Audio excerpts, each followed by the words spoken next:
As president of the American Association for Justice, I'm excited and honored to lead this organization into 2016-17. We do amazing work and protect the rights of victims and consumers across this country. We've done spectacular work related to forced arbitration and are working hard, both with agencies and with Congress, to try to minimize the effect of forced arbitration on people's consumer contracts. Forced arbitration is something where a corporation puts something into a contract before there's a problem, before there's a dispute, before there's anything to complain about, and forces a consumer to go and arbitrate a case, oftentimes with arbitrators the corporation chooses, in a location the corporation chooses, at a great expense to the consumer.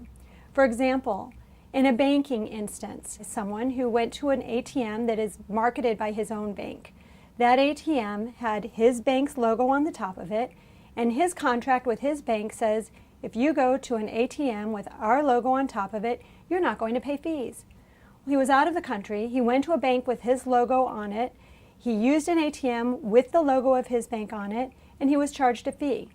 But in his contract, he has a forced arbitration clause. For a $7 fee that was repeated several times during the course of a trip, it would cost him tens of thousands of dollars to arbitrate that claim.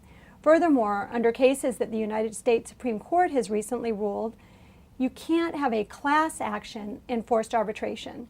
So, if there are a group of people with that same complaint, that same fee, and that same forced arbitration, sometimes a class action will give them an avenue to get justice and to make the bank fix what they're complaining about.